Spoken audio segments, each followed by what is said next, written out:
Hai kawan-kawan, nama saya Johan and this is Quarantine. Hari ini kita akan cakap pasal tamadun Rom. Tamadun Rom, kenapa kita nak cakap pasal tamadun Rom? Kenapa kita perlu tahu pasal tamadun Rom ni? Sebab tamadun Rom ni memang satu tamadun yang agak penting. Kenapa dia penting? Dia penting sebab di antara cradle of civilization. Jadi kalau kita tengok form 4 kita belajar tentang tamadun Mesopotamia, tamadun Mesir, tamadun purba-purba yang lama-lama dululah. Tak komplit kalau kita cakap pasal ancient civilization kalau kita tak discuss Rome. Sebab kalau kita tengok ancient civilization, ada Greek, ada Greek Yunan, ada Achaemenid Empire, ada Persian Empire, ada Phoenicians, ada tamadun Cina, tamadun-tamadun macam Kedah Tua. All of these are ancient civilizations yang kita kena discusskan, kita kena kupaskan balik. Sebab kalau tak, kita tak tahu apa foundationnya civilization kita. Sebab kebanyakan daripada foundation Rome ni masih ada lagi dalam dunia kita. Kalau kita tengok bahasa Greek, memang kita boleh jumpa lagi siapa-siapa budak-budak medik yang kat luar tu all the brave frontliners tu memang guna lagi bahasa Greek untuk medical terms dia, the human anatomy dan sebagainya. Semua bahasa Greek digunakan lagi. Jadi kalau kita tengok bahasa Rom, bahasa Latin, masih ada lagi dalam kita punya day-to-day life sekarang. Lawyers, masih lagi kita guna perkataan-perkataan Latin seperti the word injunction. Dia masih lagi impact lagi kita punya civilization. Jadi penting kita tahu. Rom ni satu civilization yang agak unik sebab dia bermula pada tahun 753 sebelum Masihi, before Christ, ataupun BCE, before Common Era. Mula apabila rajanya yang pertama, Romulus, settle di tebing sungai Tiber dan buat satu settlement. Itu adalah permulaan Rom. Rom ni ada 3 zaman.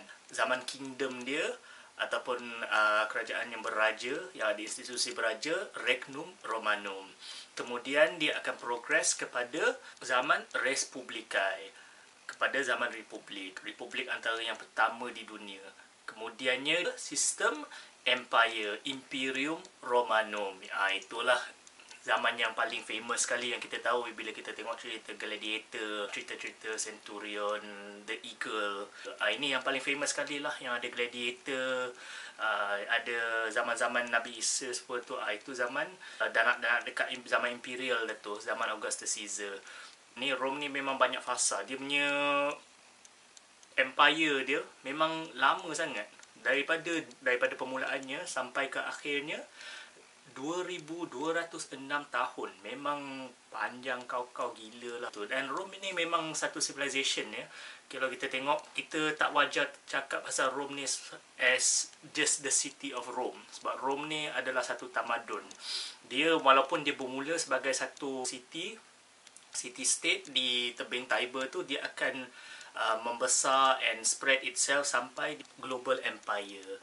Bila kita tengok global empire tu memang besar lah dia punya empire, daripada Britain at its height all the way sampai ke Asia Minor, sampai ke Anatolia ataupun modern day Turkey.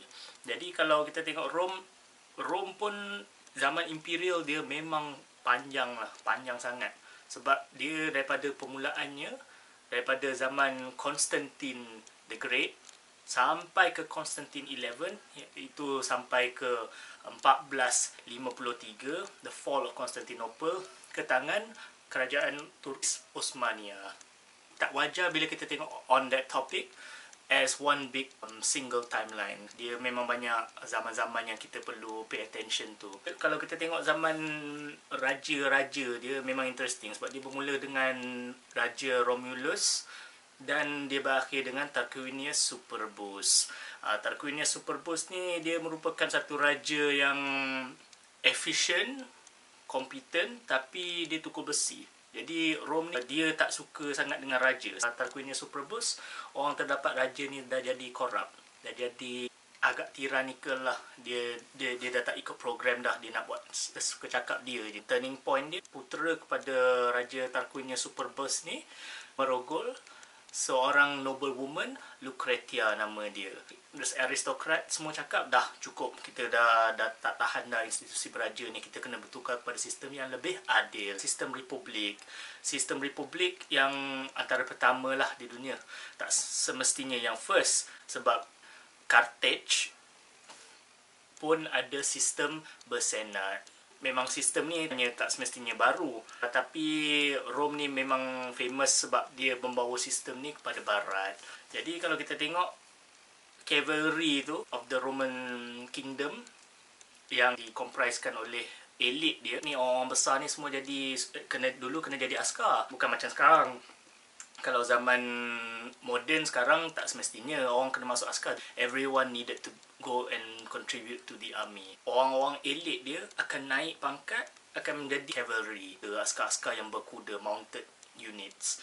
Jadi dia orang stage a coup dan guling raja. Lepas tu diinstitutkan the Republic. Boleh kita katakan one of the golden eras of Rome, of justice, etc. Akhirnya Republik ni pun akan give way kepada Empire.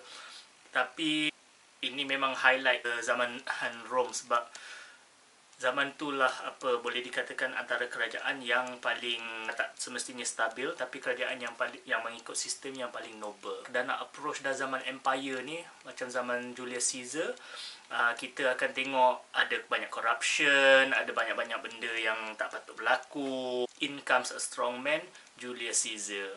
Bila Julius Caesar ni take the mantle of leadership dengan triumvirate-nya, teamwork antara Caesar, Marcus Licinius Crassus dan juga Pompey, dia take over the Senate, take over everything. Dan akhirnya lepas several civil wars, Julius Caesar naik jadi dictator for life. Dari dictator for life ni, orang Roman senators semua ni dah tak suka lah. Dia dah kata Caesar ni dah kira tu kursi, dah jadi dictator dah macam raja dah ni, macam sistem dulu je. Dia orang pergi tikam Caesar. Dia orang tikam Caesar, ada social upheaval, ada orang bangkit sebab orang awam-awam semua sayang Caesar, sebab Caesar tolong orang awam, bagi dia orang socialism lah, bagi makan dia orang free. Jadi rakyat biasa sayang Caesar. Jadi bila Caesar ditikam, rakyat-rakyat tak suka. Rakyat-rakyat pergi turn pula on the aristocracy. Dia pergi guling pula aristocracy. Last Augustus Caesar, anak buah kepada Julius Caesar, naik. Nama sebenarnya Octavian. Dia ambil nama Augustus Caesar dan jadi Emperor Rome yang pertama. And that kicks off the Julio-Claudian dynasty, the first dynasty of Imperial Rome. Banyak-banyak lagi lah dynasty lepas tu. Dari situ kita boleh nampak lepas tu ada Year of the Four Emperors, lepas Emperor Nero, dan mulanya Flavian Dynasty.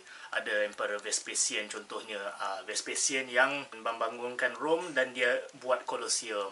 Bangunan yang kita selalu nampak tu ikonik tentang Rome. Colosseum tu sebenarnya nama officialnya Flavian Amphitheatre, nama betul dia lah. Tapi semua orang panggil Colosseum je. Benda ni akan berterusan sampai kepada Emperor Constantine. Sampai ke Emperor Constantine, sebelum tu Emperor Diocletian. Time tu dah ada crisis of the 3rd century. Rome dah memang banyak krisis lah. Krisis of civil war, krisis of perang sedara semua sebagainya. Dan barbarian raids.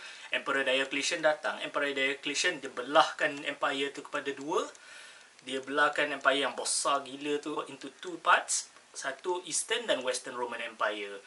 Eastern dan Western Roman Empire ni dia ada capital dia yang berlainan. Western Roman Empire di Rome, di semenanjung Itali. Eastern Roman Empire di Byzantium, yang akan di-renamekan Constantinople, modern day Turkey. Jadi the Western Roman Empire akhir-akhir dia fall. Dia fall pada kira-kira 376 sampai 476 Masihi. The Western Roman Empire faded into existence. Dia merosot dan akhirnya dia fade away. Ni Western Roman Empire ni dah kira pecah lah, dah gone forever. Tapi Eastern Roman Empire tu ada lagi. Itu yang pentingnya bila kita tengok. Sebenarnya Rome ni is not tied to the city of Rome semata-mata. Kita get back to that point, memang Rome started out in the city of Rome di the River Tiber. Tapi dia sampai dia menjadi satu civilization yang besar yang encompass seluruh Mediterranean.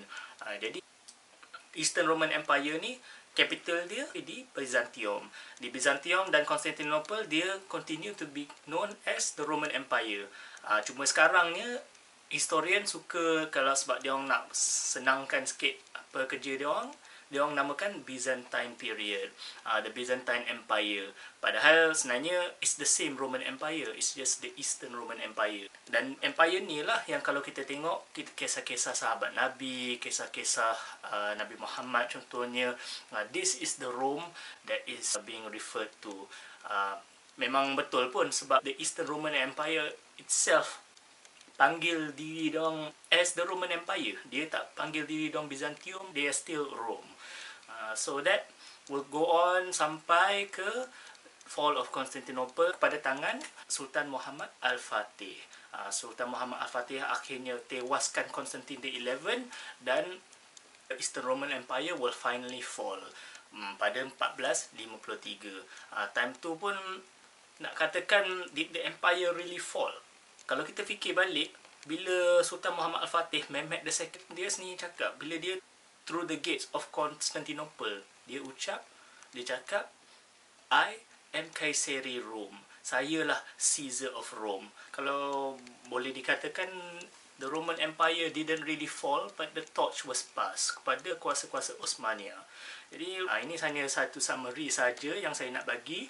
Harap-harap mungkin kita boleh expand lagi kepada video-video yang terusnya in future episodes. So thank you for watching. Terima kasih kepada semua kawan-kawan yang menonton Quarantine ni, segmen ni, episode ni. I will see you next time. Please rate, subscribe, like, click the bell icon below, comment, and thank you very much.